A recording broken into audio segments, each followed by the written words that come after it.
Ladies and gentlemen, it is all popping off in the transfer window, and it is the deadline day deals that have been done. Now, just to give you a bit of an information, we're going to be doing a live stream for the last hour of the deadline day. So it's going to be called the Transfer Deadline Day Live from United Talks Podcast. We're going to be breaking down like every transfer deal, from the beginning of transfer window in June to, where we are right now until the end of deadline day. So we'll be streaming together on the last hour of the deadline day. Everything's all set, and then as we're preparing for that stream, a lot of things were popping off, but we still keep going, and we'll keep putting things out there and stuff like that. But yeah, I have some breaking news in the last hour or so, or hour and a half. There's a whole lot that was popping off and all of that, but we're just going to run through those things really quickly. The first one is Antony. Finally there's been a breakthrough, because the deal collapsed over the weekend and on Friday, and then as of today, deadline day, the deal has gone through. Basically, Antony to Real Betis, here we go, according to Fabrizio Romano. 22 million plus 3 million, 20 million euros plus 3 million euro fee for Manchester to Manchester United. Manchester United would have a sell-on clause on profit for future sale, and Antony in Sevilla in the next 24 hours for medical, as deal is done. Antony to Real Betis, here we go. That is according to Fabrizio Romano, and basically it's all popping off. Everything's gone. Antony was initially part of the bomb squad that Man United had to let go, and all of that Ruben Amorim has said he didn't want, and all of that. So but it's a good thing that he has been let go. There's no love lost. He did his best to try to meet up with what was required for Manchester United, but it didn't work out. Real Betis and Manchester United have agreed to a permanent transfer deal for Antony, and the deal expected to be confirmed today.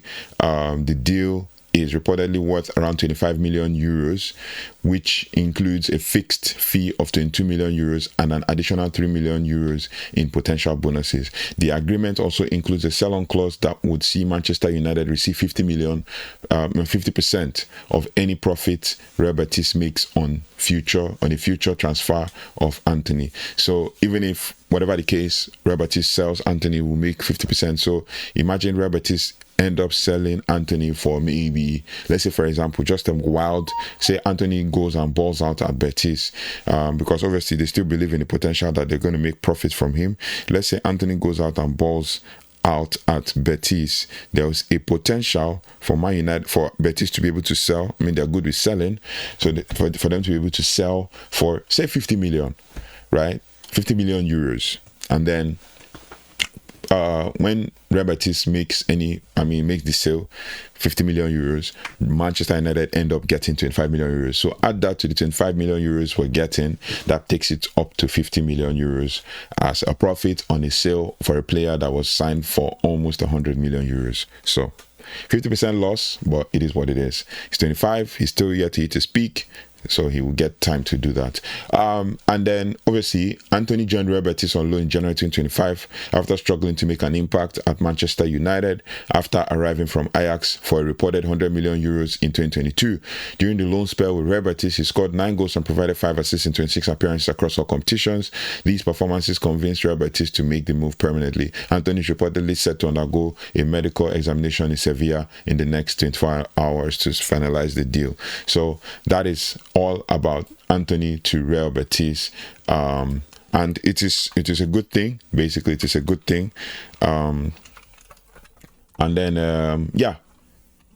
this is one of the things that we've always wanted, for Man United to be able to sell, even though it's not a good sale for Man United, but it is something basically, and we could take a cue from it and build from it, right? So it is what it is. We're going to have to build, and we're going to have to, move on so that we can actually heal. Deadline day is fast approaching. Deadline few hours is fast approaching. So, some of these things are very important. Then the next one we have is Breaking: Jadon Sancho to Aston Villa. Here we go. Deal in place on initial loan from Manchester United. Green light from Man United, and a deal being sealed with formal steps to follow next. Sancho will join Aston Villa. I don't know what Jadon Sancho wants, but Sancho to Villa, obviously, is a good thing that we've let him go. But it looks like, he didn't want to go to any club other than an English club, maybe to try to prove a point or something. He played for Chelsea, but he can't play against Man United because it's also a loan deal. So I don't know what he's trying to prove. He ended up going on loan. I don't know, maybe Man United are going to cover some of those wages, but it is what it is. But we're going to drill down into the news. Manchester United winger Jadon Sancho is close to join Aston Villa on a season-long loan. Villa and United have reportedly agreed terms for the loan deal, which will see Villa cover approximately 80% of Sancho's wages, with achievable bonuses that could bring the total coverage to 100%. Okay, that sounds very interesting. The move comes as Sancho enters the final year of his contract at Old Trafford, though United have an option to extend it for another year. Now, Sancho previously had loan spells at Borussia Dortmund and Chelsea, right? With Chelsea paying a £5 million penalty after failing to sign him permanently.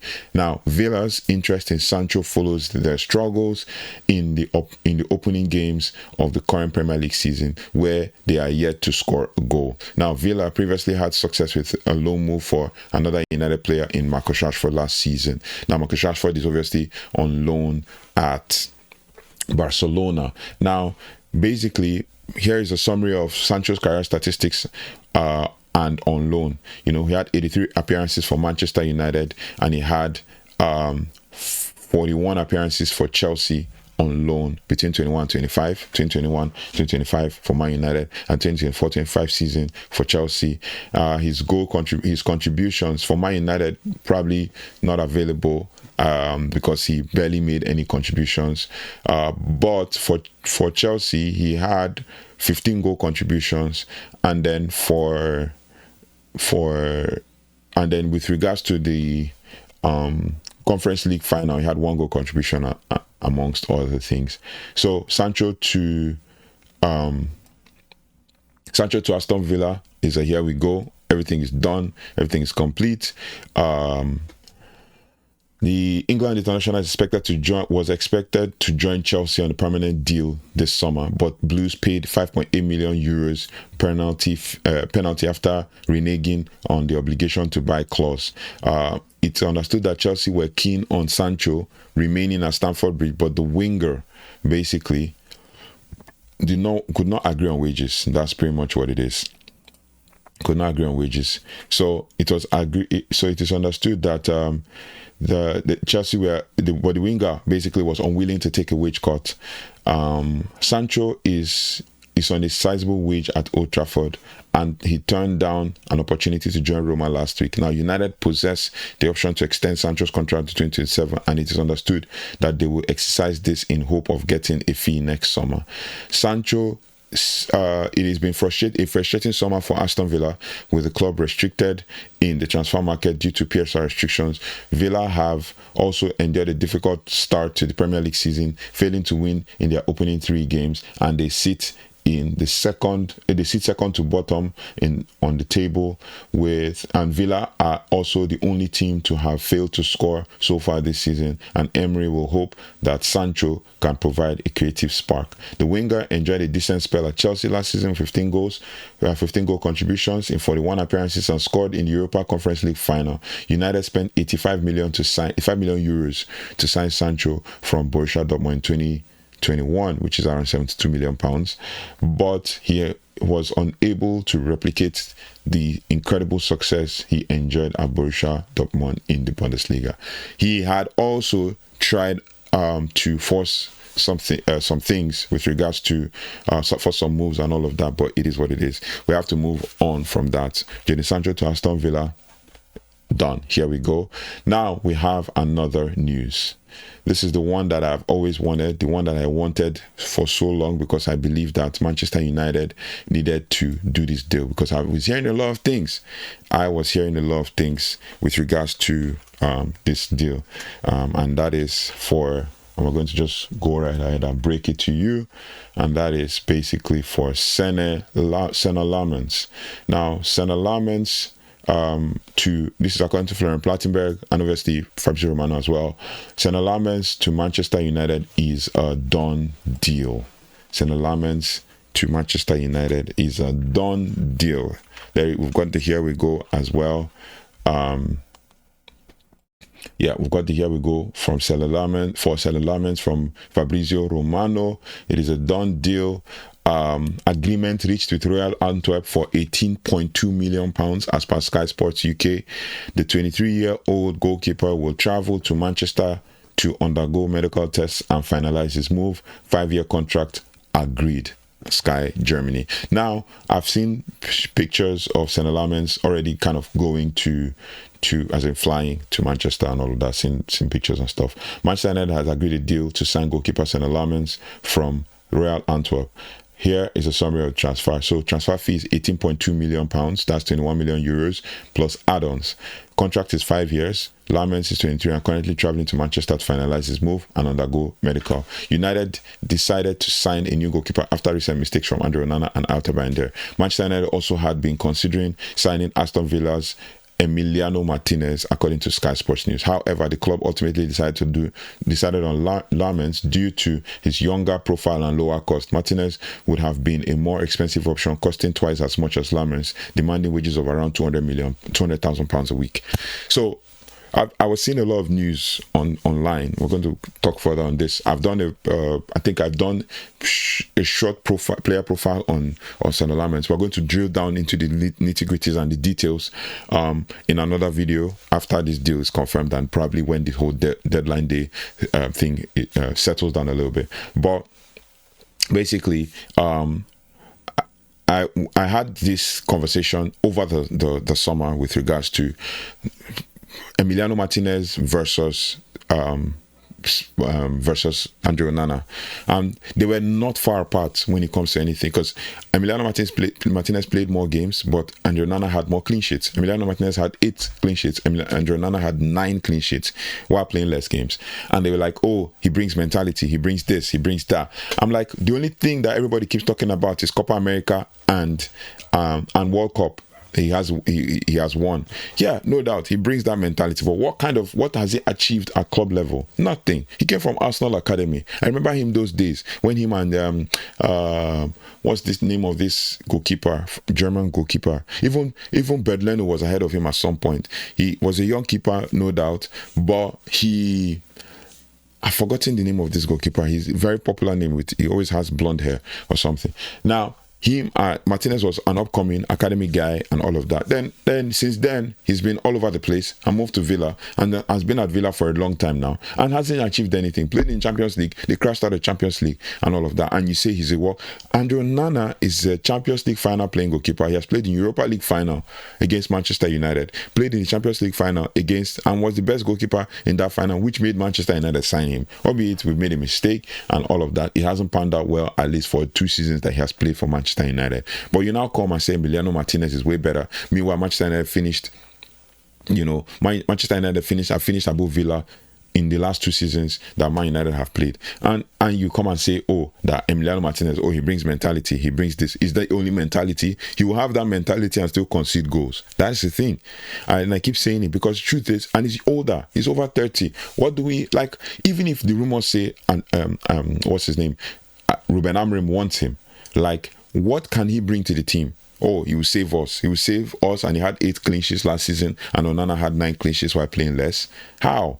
What has he done? What's the mentality we're talking about? Anytime you bring that kind of argument, the only thing that comes up is, oh, he's won the World Cup. Yes, he's won the World Cup. And so anybody in that Argentina team, that Argentina national team, even if you put Senne Lammens in that Argentina national team, you still win the World Cup. What are we talking about? Because obviously that World Cup was, you know how that World Cup went. I don't want to bring up any conspiracy theories or anything whatsoever, but we all know what happened in that World Cup. So what are you saying? Oh, Copa America. Any other goalkeeper in that Argentina goalpost can do it, because it's not only the goalkeeper that won it, it's everybody, right? Oh, you said no, he got clean sheets at the World Cup. Yes. But that is the World Cup. International football is different from club football. I never wanted that deal to go through. And to wake up this morning to see that we went for Senne Lammens, because I saw news last night that we prioritized Senne Lammens. So to wake up this morning to see that we went for Senne Lammens, it's a very good thing for me. I believe that is absolutely amazing, right? So yeah, Lammens joined Antwerp on a free transfer from Club Brugge in 2023. He made 64 appearances for Antwerp while keeping clean sheets, 12 clean sheets. That was last season, even more than Emiliano Martinez, right? So we could go on and on. He's considered the long-term replacement for Thibaut Courtois in the national team, Belgian national team, and his arrival doesn't necessarily mean that Altebrander or Onana will leave before the deadline day. But Galatasaray has been exploring a deal for Andre Onana, and the idea behind that deal will potentially be that obviously they tried to sign, I think they failed to sign Ederson, and then Ederson went to Fenerbahce. But they will explain it. Now, Lammens is considered a young goalkeeper with a bright future, and his arrival is meant to address United's goalkeeping issues. We shall see. So I'm happy about this deal. It's good to hear another here we go. Hopefully we hear good things coming from Old Trafford and all of that. Yeah. Now, basically, now, also, sources have told ESPN that Lammens' arrival does not mean that one of Andre Onana Altebrander will leave on transfer day. United have 39-year-old Tom Heaton as part of their senior goalkeeper group, and sources have told ESPN that Galatasaray have explored a deal for Andre Onana over the weekend after missing out on signing Manchester United goalkeeper Ederson. So, I see this potential. I see the potential for this news, to go in different directions. Brazil international. Now, like I said, Galatasaray have been exploring a deal for Andre Onana over the weekend after missing out on the signing of Man City goalkeeper Ederson, who has actually moved to Fenerbahce. Now, the Brazil international is set to leave Etihad and join Fenerbahce.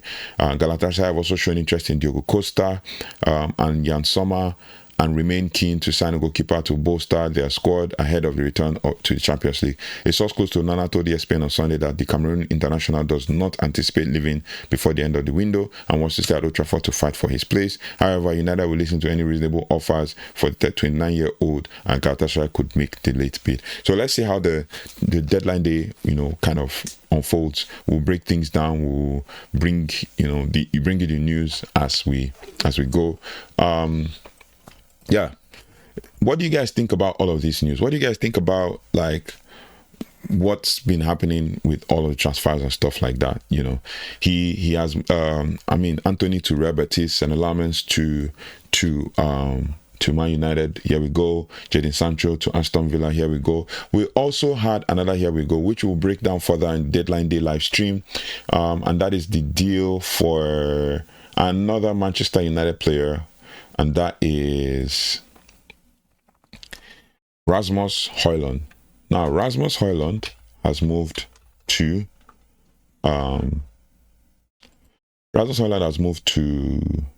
Napoli. Obviously, you might have already heard and known about this. Recent reports indicate that Rasmus Højlund is nearing a loan move to Napoli. He has moved. We've seen videos and pictures. Now, here's a breakdown of what has really happened. Agreement in principle: Manchester United and Napoli have reportedly agreed a season-long loan deal for Rasmus Højlund. Conditional obligation to buy. That is, the deal is set to include a conditional obligation for Napoli to purchase Højlund for £38 million, which is around 44 million euros, triggered if Napoli qualifies for the Champions League. Okay, now loan fee. Manchester United is expected to receive a loan fee of around £5 million, which is 6 million euros.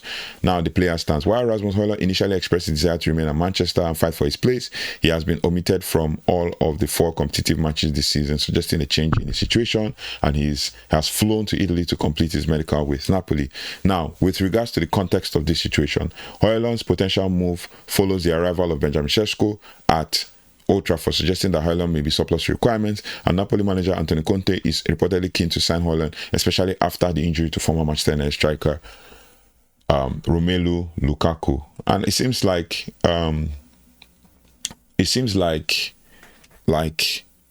Antony Conte is so good at using at using players who have, played for Manchester United at some point. Case in point, Ashley Young, Damian, and the likes, and even Mkhitaryan as well at Inter. And then Romelu Lukaku. There's so many linked with Antonio Conte. Romelu Lukaku. There is currently even Scott McTominay and all that. Now,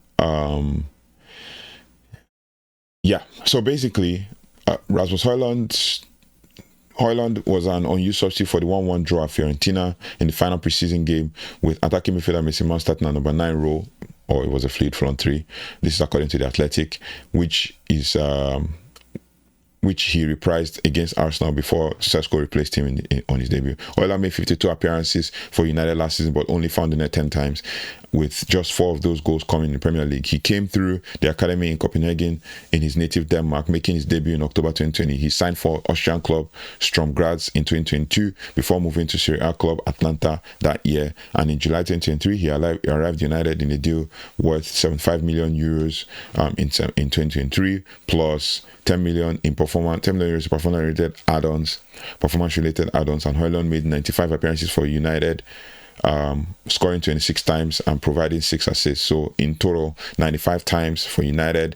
He provided 31 goal contributions in his 2 seasons at United. While on international duty at Denmark in June, Højlund said that he intended to remain at the club and to battle for his spot in the squad. I have a contract until 2030.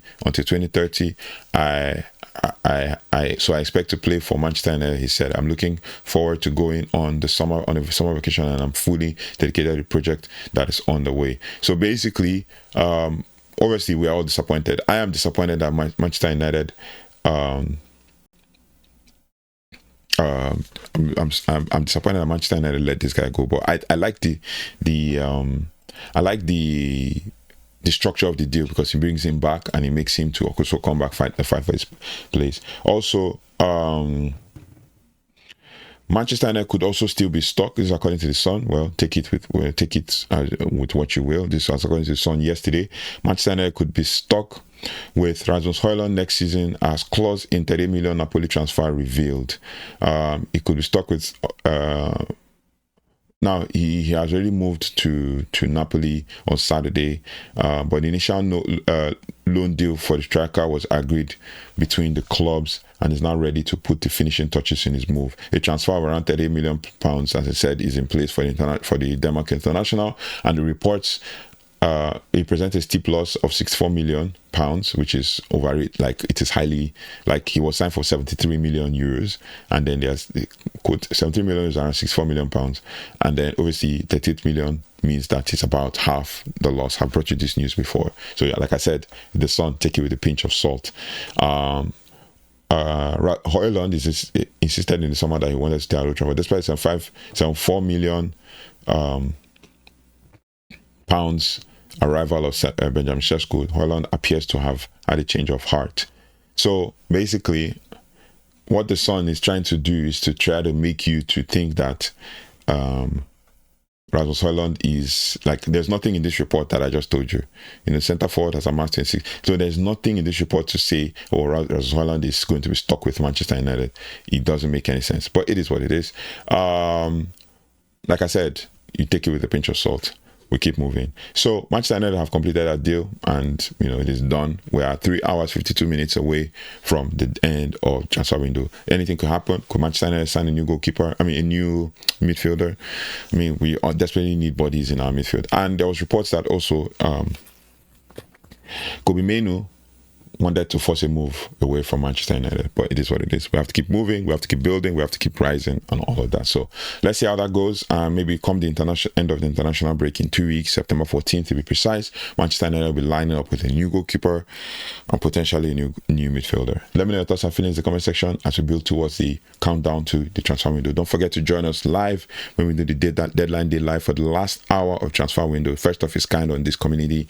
So I would like all your support. I would like your your everything, like everything to do with, you know, just making sure that we join live and, you know, have good time together as a community. Thank you so much for liking, sharing, and subscribing. If you haven't already, please do like, share, subscribe, and hit the notification bell so you don't have to miss anything as it relates to Manchester United. I'll see you on the next one. Take care, goodbye, and God bless.